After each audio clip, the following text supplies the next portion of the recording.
নমস্কার, গল্প সন্ধানীর আসরে সকলকে স্বাগত।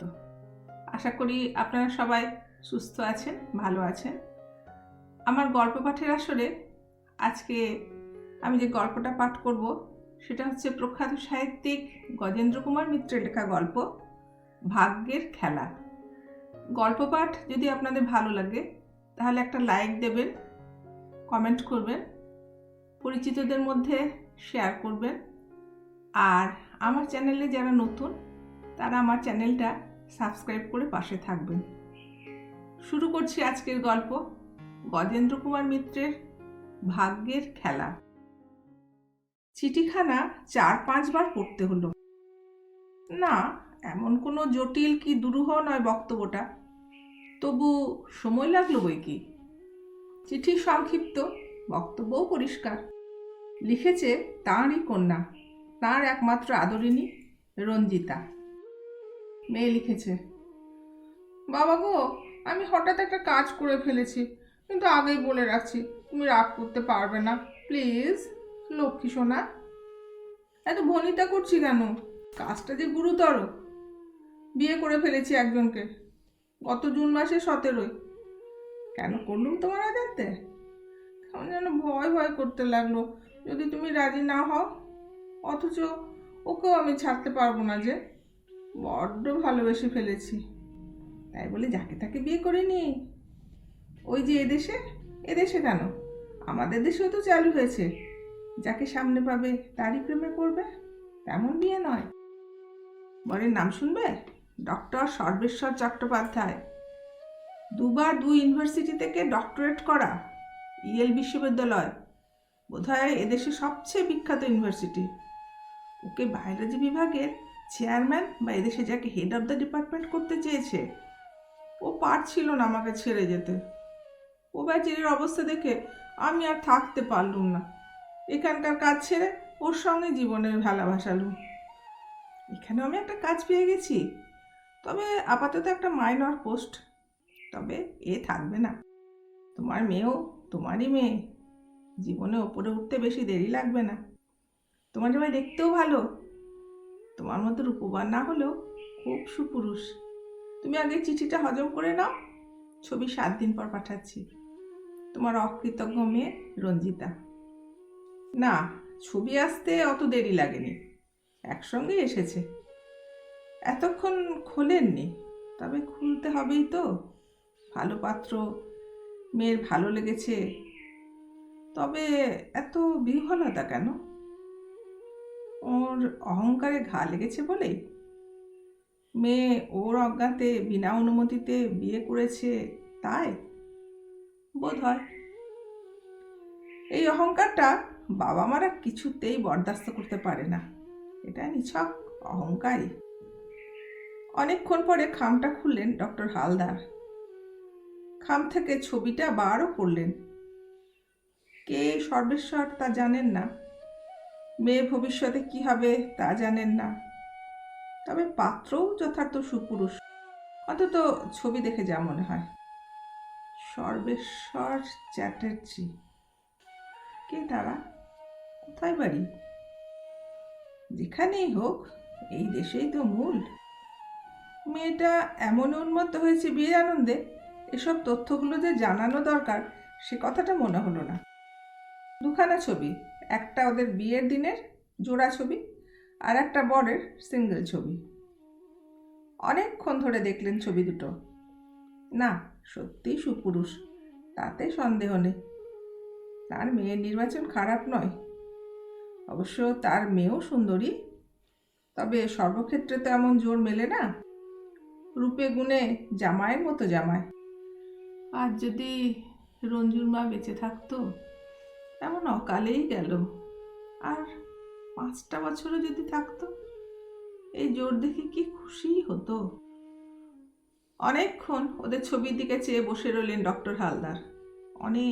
অনেকক্ষণ। না, মেয়েকে তিনি ক্ষমাই করেছেন, অগত্যা নয়, মনে প্রাণে। কবে আসবে মুখপুরি? না, তিনি নিজেই চলে যাবেন সারপ্রাইজ দিতে? না, একটা টেলিগ্রাম করে দেবেন এখনই চলে আসতে? অনেক অনেকক্ষণ কেটে গেল ছবি হাতে করে। আচ্ছা, জামাইকে অনেকটা ওর মতোই দেখতে না? ওরও আচ্ছা মেয়ের হয়েছে তো আরও ভালো লাগলো। এখন একটা টেলিফোন করবেন চলে আসতে? ওর যে আর তর সইছে না। ওখানেই আছে তো? না, ঠিকানা তো পাল্টেছে। ইয়েরে যদি জয়েন করে থাকে তাও খোঁজ করা যায়, হয়তো তখনই করতেন, কিন্তু এক পাল ছাত্র এসে গেল, আর দিবাস্বপ্ন নিয়ে সময় কাটানো যাবে না। কাজ অর্থাৎ ছাত্র নিয়ে বকুনি, এই ঘূর্ণা ভরতে পড়লে আর ওর জ্ঞান থাকে না কোনো দিনই। এখনো রইল না। ছুটি পেলেন রাত 11টায়। খাবার নিয়ে বিশেষ ভৃত্যটি ধমক দিতে তবে চৈতন্য হলো। খাওয়া আর কি, একটু স্যুপ, কাস্টার্ড পুডিং আর একটু ফল। প্রায় গোগ্রাসে খেয়ে নিয়ে জুতোটা ছুঁড়ে ফেলে দিয়ে একেবারে বিছানায় শুয়ে পড়লেন। বাকি যা ওই লোকটি করবে। এইবার ক্লান্তি একটু কাটলে আবার মনে পড়লো মেয়ের কথা, জামাইয়ের কথা। হ্যাঁ, এখনই ফোন করবেন ভেবে রেখেছিলেন, কিন্তু একটাই তো হবে না।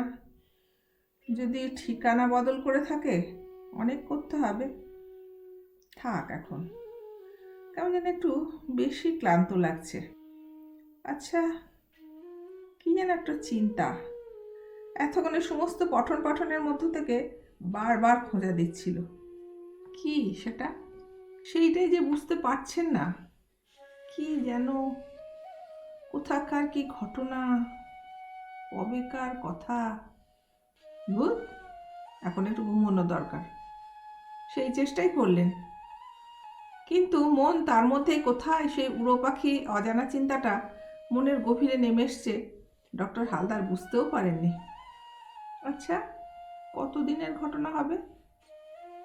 বহুকালের একটা ব্যাপার নয়। কি যেন হয়েছিল, কিন্তু আজই মেয়ের বিয়ের প্রসঙ্গে কথা আসে কেন? ডক্টর হালদার জোর করে মনটাকে জামাইয়ের দিকে আনলেন। বিদ্বান, দুটো ডক্টরেট করা অধ্যাপক, কিন্তু এখনকার অধ্যাপক, বিশেষ আমেরিকার পাশ করা, কে জানে কেমন হবে। যথার্থ অধ্যাপক যাকে বলে একটি মাত্র তাঁর জীবনে দেখেছে, পূর্ণবাবু। পূর্ণানন্দ না পূর্ণেশ্বর কে জানে, আর মনে নেই, দরকারও নেই। সে কতকালের কথা, মারাই হয়তো গেছেন। হ্যাঁ, ঋষিতুল্য যাকে বলে, উপনিষদের ঋষির মতো। অনেক দেখেছেন ডক্টর হালদার। উনি অক্সফোর্ডের ছাত্র, ওখান থেকেই ডক্টরেট করেছেন। তারপরেও প্যারিসের সরবনে প্রায় বছর চারেক থেকেছেন। নামকরা অধ্যাপক কম দেখেননি, তবু ঠিক ঋষিতুল্য আর কাউকে দেখেছেন বলে মনে পড়ে না। আর তিনি সেদিন সর্বত্যাগী হয়ে ছাত্রকে রক্ষা না করলে আজ ওকে হয়তো স্কুল মাস্টার হয়েই কাটাতে হতো। অক্সফোর্ডের স্কলারশিপ পেয়েছিলেন একটা ঠিকই, কিন্তু তারপর যাওয়ার ভাড়া, পোশাক আশাক, অন্য আরও নানা ঝঞ্ঝট। অন্তত 9,000 টাকার দরকার ছিল। হালদার সাহেব অনেক দেখেছেন, অনেক ঘুরেছেন। মামা মাসি সব জড়িয়ে 1,500-এর বেশি পাওয়া যায়নি। হালদার সাহেব আশা ছেড়েই দিতেন, ওই পূর্ণবাবুই আশ্বাস দিলেন, দেখো, যতক্ষণ শ্বাস ততক্ষণ আস, দেখি কি করতে পারি। এই সামান্য কটা টাকার জন্য এত বড় চান্স মিস করবে? অবশ্য পূর্ণবাবু যতই যা বলুন জ্ঞান পাগল মানুষ, তার দ্বারা কিছুই হতো না যদি না ওর স্ত্রী শুভ্রা। কি বলবেন ভেবে পেলেন না হালদার, শেষ পর্যন্ত দিদিই বলতেন। তার সামান্য অলংকার সব বেচে পুরোটা টাকা দিলেন হালদারকে। কিন্তু অকস্মাৎ চিন্তাটা কোথায় একটা প্রবল হোঁচট খায়। অনেকক্ষণ স্থির হয়ে পড়ে থাকেন হালদার, যেন কোনো গভীর বিস্মৃতির অন্ধকার থেকে উঠে আসতে চান। কোথায় বিগত জীবনে সব খেয়েই হারিয়ে গেছে তারই একটা সুতো অন্তত খুঁজে পেতে চান। পূর্ণবাবু দেবতুল্য লোক, জ্ঞান পাগল, শিক্ষা পাগল। তার বিবাহের ইচ্ছা ছিল না, কখনো ভাবেনও নি। প্রিয় ছাত্রী শুভ্রায় একেবারে শিব পুজোর মতো করেই, না, উপমাটা ঠিক হলো না, অপর্ণা গৌরীর শিবের জন্য তপস্যা করার মতো করে ধ্যান ভাঙালেন। বিবাহ হলো, সুখী হয়েছিলেন দুজনেই। পূর্ণবাবু সংসার সম্বন্ধে নিশ্চিত হয়ে আরও বেশি করে পঠন পাঠনে মন দিলেন। সংসারে হাল ধরলেন শুভ্রা। মেয়ে ছেলে যতই শিবকে লাভ করুক, সেই সঙ্গে একটি সন্তানও চায়। এইখানেই কোথায় যেন একটা কালো ছায়া পড়ল স্ত্রীর জীবনে। অবশ্যই পূর্ণবাবু আগে এই ছায়াটার খবর পাননি, পেলেন বহু পরে। তখন কিন্তু এই ত্যাগী যথার্থ শিবতুল্য ব্যক্তিটিও চঞ্চল হয়ে উঠলেন, লজ্জা পেলেন। ডাক্তারের কাছে গিয়ে জানতে পারলেন ওর মানসিক সংগঠনে কামবস্তুটা নেই, সন্তান হওয়া সম্ভব নয়। পূর্ণবাবু স্ত্রীর কাছে প্রস্তাব করলেন মিউচুয়ালি বিবাহ নাকচ করো। শুভ্রা বললেন কখনো না, তোমাকে ছেড়ে আমি কিছুতেই যাব না, তোমাকে দেখবে কে? এইভাবেই চলছিল। পূর্ণবাবুর লজ্জার কালি মনে ফুটে ওঠে, শুভ্রা মুছে নিতে চেষ্টা করে। এমন সময় এই পঙ্কজ হালদারের প্রশ্নটা উঠল। পূর্ণবাবুর মনের মতো ছাত্র, এককালে দেশ গৌরব হয়ে উঠবে, অথচ এমন সঙ্গতি ওর নেই প্রিয়তম ছাত্রকে এই টাকাটা দেন।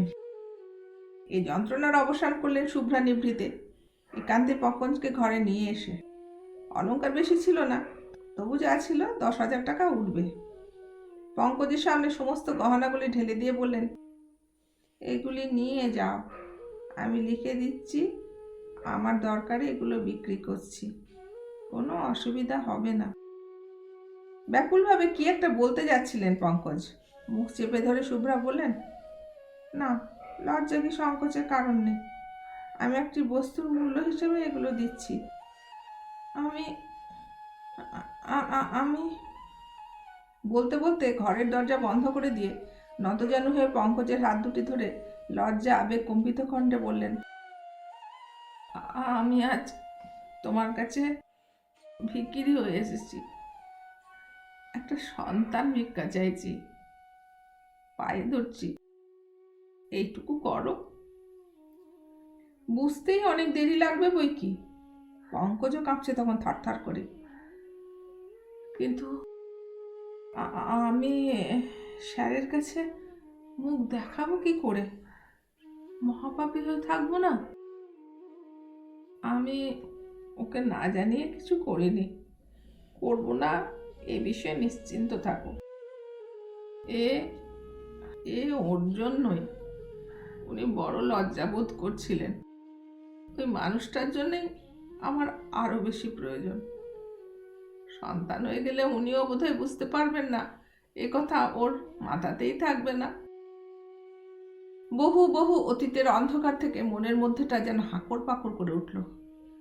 বিছানা ছেড়ে এসে ড্রেসিং টেবিলের সামনে বসলেন। ছবিখানা হাত বাড়িয়ে টেনে নিলেন কাছে, ভালো করে দেখলেন, তারপর নিজের মুখের ছবিটাও দেখলেন। হ্যাঁ, সাদৃশ্য একটু আছে ঠিকই, তবে তেমন কিছু নয়, এমন হয়েই থাকে। ভগবান এক ছাঁচে দুটো মানুষের মুখ করেন না লোকে বলে, কিন্তু তা নয়। ডক্টর হালদার বেশ কয়েকবার দেখেছেন প্রায় এক ছাঁচে ঢালা হয়েছে। না, এমন কিছু নয়, চ্যাটার্জি বটে, পূর্ণবাবুরাও চ্যাটার্জি, তাতেই বা কি এসে গেল? এসে আবার বিছানায় শুয়ে পড়লেন। আচ্ছা, পূর্ণবাবুরা কোথায় গেছেন কে জানে। শেষ যখন খবর পেয়েছিলেন তিনি কেমব্রিজে গেছেন এই কথাই শুনেছিলেন। পরে একবার কানে গেছিল তিনি কলম্বিয়া কোথাও পড়াচ্ছেন। খোঁজ করলেই পাওয়া যাবে। না, আর কিছু নয়, একবার মিলিয়ে দেখে নিতেন। ছেলে সুন্দর শুধু বাপের জন্য হয় না, মার জন্যও হয় কোনো কোনো ক্ষেত্রে। উনি মানে শুভ্রা খুবই সুন্দরী ছিলেন। দুদিন যেতে হয়েছিল নিশ্চিন্ত হওয়ার জন্য। প্রথম দিনটা সত্যিই লজ্জা ও ভয়ে কেটেছে, কিন্তু পরের দিন হাত পা কেঁপেছিল নিজের ক্ষুধা ও আবেগেই। অপেক্ষা করে বসেছিলেন কখন যাওয়ার সময় হবে। না না, ছি, এসব কি ভাবছেন? এমনিই খবরাখবর নিতে ইচ্ছা করে, আবার যেন ভয়ের মধ্যে কেমন শিউরে ওঠে। কি হবে খোঁজখবর নিয়ে?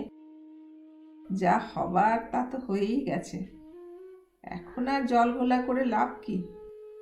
ওইখানেই রঞ্জুর সঙ্গে ভালোবাসা, কে জানে বাবা মার সঙ্গে দেখাও হয়েছে। আর যদি হয়, যদি সেই পরিচয়, না না, কি করবেন? কি করার আছে? বিয়ে তো হয়েই গেছে। না, বিধাতার বিধান, যদি এমনই কিছু হয়ে থাকে আমাদের দোষ কি? শুধু শুধু মিথ্যা সন্দেহে জ্বলে পুড়ে মরা। ভেবেছিলেন আজই ফোন করে ঠিকানা বার করে পরের দিনই চলে যাবেন, শুধু সেই সাহসটা আর হচ্ছে না। একটা কনগ্রাচুলেশন পাঠিয়ে দেবেন, আর কিছু টাকা বা গহনা, এই ভালো। এখানেই অপেক্ষা করবেন কন্যা জামাতার। নমস্কার, আজকের মতো গল্প পাঠ এখানেই শেষ। সকলে ভালো থাকবেন।